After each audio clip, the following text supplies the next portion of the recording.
Hello and welcome back for day 45.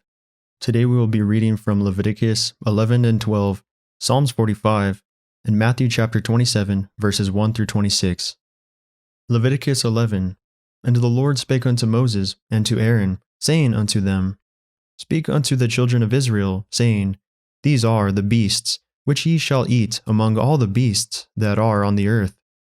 Whatsoever parteth the hoof, and is cloven-footed, and cheweth the cud among the beasts, that shall ye eat. Nevertheless, these shall ye not eat of them that chew the cud, or of them that divide the hoof, as the camel, because he cheweth the cud, but divideth not the hoof, he is unclean unto you. And the coney, because he cheweth the cud, but divideth not the hoof, he is unclean unto you. And the hare, because he cheweth the cud, but divideth not the hoof, he is unclean unto you. And the swine, though he divide the hoof, and be cloven-footed, yet he cheweth not the cud, he is unclean to you. Of their flesh shall ye not eat, and their carcass shall ye not touch, they are unclean to you. These shall ye eat of all that are in the waters, whatsoever hath fins and scales in the waters, in the seas and in the rivers, them shall ye eat. And all that have not fins and scales in the seas and in the rivers, of all that move in the waters, and of any living thing which is in the waters, they shall be an abomination unto you. They shall be even an abomination unto you, ye shall not eat of their flesh, but ye shall have their carcasses in abomination.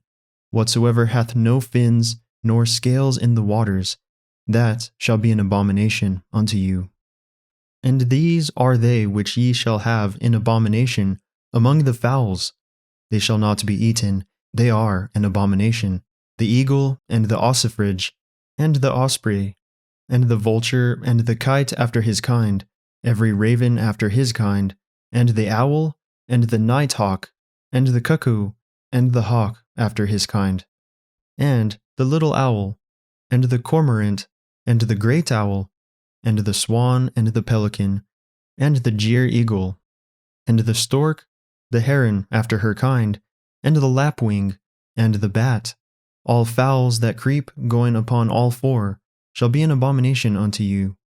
Yet these may ye eat of every flying creeping thing that goeth upon all four, which have legs above their feet, to leap withal upon the earth. Even these of them that ye may eat, the locust after his kind, and the bald locust after his kind, and the beetle after his kind, and the grasshopper after his kind. But all other flying creeping things which have 4 feet shall be an abomination unto you. And for these ye shall be unclean, whosoever toucheth the carcass of them shall be unclean until the even. And whosoever beareth aught of the carcass of them shall wash his clothes, and be unclean until the even.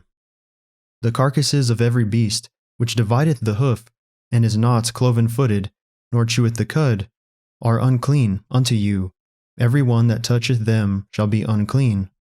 And whatsoever goeth upon his paws, among all manner of beasts that go on all four, those are unclean unto you. Whoso toucheth their carcass shall be unclean until the even. And he that beareth the carcass of them shall wash his clothes, and be unclean until the even. They are unclean unto you. These also shall be unclean unto you among the creeping things that creep upon the earth, the weasel, and the mouse, and the tortoise after his kind, and the ferret, and the chameleon, and the lizard, and the snail, and the mole. These are unclean to you among all that creep. Whosoever doth touch them, when they be dead, shall be unclean until the even.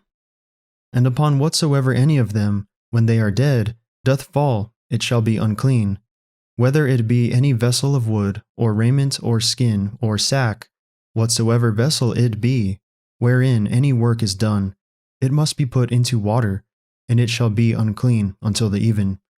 So it shall be cleansed. And every earthen vessel, whereinto any of them falleth, whatsoever is in it shall be unclean, and ye shall break it. Of all meat which may be eaten, that on which such water cometh shall be unclean, and all drink that may be drunk in every such vessel shall be unclean. And every thing whereupon any part of their carcass falleth shall be unclean, whether it be oven or ranges for pots, they shall be broken down, for they are unclean, and shall be unclean unto you. Nevertheless a fountain or pit, wherein there is plenty of water, shall be clean, but that which toucheth their carcass shall be unclean. And if any part of their carcass fall upon any sowing seed, which is to be sown, it shall be clean. But if any water be put upon the seed, and any part of their carcass fall thereon, it shall be unclean unto you. And if any beast, of which ye may eat, die, he that toucheth the carcass thereof shall be unclean until the even. And he that eateth of the carcass of it shall wash his clothes, and be unclean until the even. He also that beareth the carcass of it shall wash his clothes, and be unclean until the even. And every creeping thing that creepeth upon the earth shall be an abomination, it shall not be eaten. Whatsoever goeth upon the belly, and whatsoever goeth upon all four, or whatsoever hath more feet among all creeping things that creep upon the earth, them ye shall not eat, for they are an abomination. Ye shall not make yourselves abominable with any creeping thing that creepeth, neither shall ye make yourselves unclean with them, that ye should be defiled thereby. For I am the Lord your God. Ye shall therefore sanctify yourselves, and ye shall be holy, for I am holy. Neither shall ye defile yourselves with any manner of creeping thing that creepeth upon the earth. For I am the Lord that bringeth you up out of the land of Egypt to be your God. Ye shall therefore be holy, for I am holy. This is the law of the beasts, and of the fowl, and of every living creature that moveth in the waters, and of every creature that creepeth upon the earth, to make a difference between the unclean and the clean, and between the beast that may be eaten and the beast that may not be eaten. Leviticus 12. And the Lord spake unto Moses, saying, Speak unto the children of Israel, saying, If a woman have conceived seed, and born a man-child, then she shall be unclean 7 days, according to the days of the separation, for her infirmity shall she be unclean. And in the 8th day the flesh of his foreskin shall be circumcised, and she shall then continue in the blood of her purifying 33 days. She shall touch no hallowed thing, nor come into the sanctuary, until the days of her purifying be fulfilled. But if she bear a maid child, then she shall be unclean 2 weeks, as in her separation, and she shall continue in the blood of her purifying 66 days. And when the days of her purifying are fulfilled, for a son or for a daughter, she shall bring a lamb of the first year for a burnt offering, and a young pigeon or a turtle dove for a sin offering, unto the door of the tabernacle of the congregation, unto the priest, who shall offer it before the Lord, and make an atonement for her, and she shall be cleansed from the issue of her blood. This is the law for her that hath borne a male or a female. And if she be not able to bring a lamb, then she shall bring 2 turtles, or 2 young pigeons, the one for the burnt offering, and the other for a sin offering, and the priest shall make an atonement for her, and she shall be clean. Psalms 45. To the chief musician upon Shoshanim, for the sons of Korah, Mashil, a song of loves. My heart is inditing a good matter. I speak of the things which I have made, touching the king. My tongue is the pen of a ready writer. Thou art fairer than the children of men. Grace is poured into thy lips, therefore God hath blessed thee forever. Gird thy sword upon thy thigh, O most mighty, with thy glory and thy majesty. And in thy majesty ride prosperously because of truth and meekness and righteousness, and thy right hand shall teach thee terrible things. Thine arrows are sharp in the heart of the king's enemies, whereby the people fall under thee. Thy throne, O God, is forever and ever. The scepter of thy kingdom is a right scepter. Thou lovest righteousness and hatest wickedness. Therefore God, thy God, hath anointed thee with the oil of gladness above thy fellows. All thy garments smell of myrrh and aloes and cassia, out of the ivory palaces, whereby they have made thee glad. Kings' daughters were among thy honorable women. Upon thy right hand did stand the queen in gold of Ophir. Hearken, O daughter, and consider, and incline thine ear. Forget also thine own people, and thy father's house.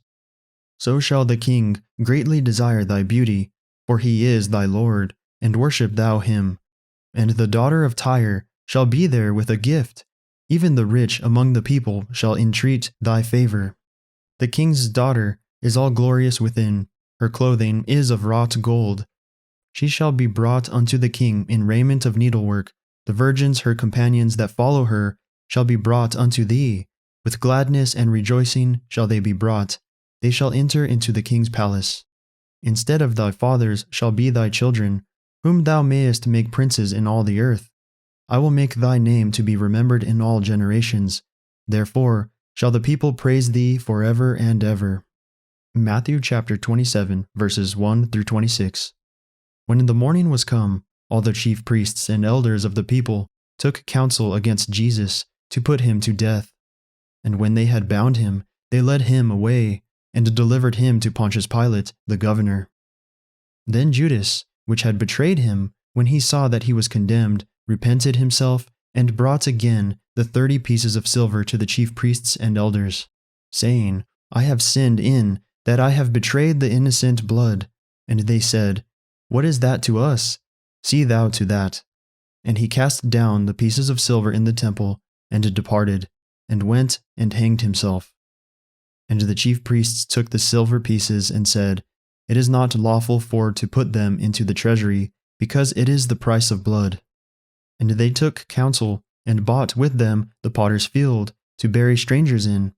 Wherefore that field was called the field of blood unto this day. Then was fulfilled that which was spoken by Jeremy the prophet, saying, And they took the 30 pieces of silver, the price of him that was valued, whom they of the children of Israel did value, and gave them for the potter's field, as the Lord appointed me. And Jesus stood before the governor, and the governor asked him, saying, Art thou the king of the Jews? And Jesus said unto him, Thou sayest. And when he was accused of the chief priests and elders, he answered nothing.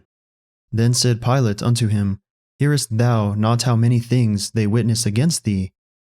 And he answered him to never a word, insomuch that the governor marveled greatly. Now at that feast the governor was wont to release unto the people a prisoner, whom they would. And they had a notable prisoner called Barabbas. Therefore when they were gathered together, Pilate said unto them, Whom will ye that I release unto you, Barabbas, or Jesus which is called Christ? For he knew that for envy they had delivered him. When he was set down on the judgment seat, his wife sent unto him, saying, Have thou nothing to do with that just man, for I have suffered many things this day in a dream because of him. But the chief priests and elders persuaded the multitude that they should ask Barabbas, and destroy Jesus. The governor answered and said unto them, Whether of the twain will ye that I release unto you? They said, Barabbas. Pilate saith unto them, What shall I do then with Jesus which is called Christ? They all said unto him, Let him be crucified. And the governor said, Why, what evil hath he done? But they cried out the more, saying, Let him be crucified. When Pilate saw that he could prevail nothing, but that rather a tumult was made, he took water and washed his hands before the multitude, saying, I am innocent of the blood of this just person. See ye to it. Then answered all the people, and said, His blood be on us, and on our children. Then released he Barabbas unto them, and when he had scourged Jesus, he delivered him to be crucified. That concludes our reading for the day. May the Lord bless everyone listening with strength, health, and courage, today and always.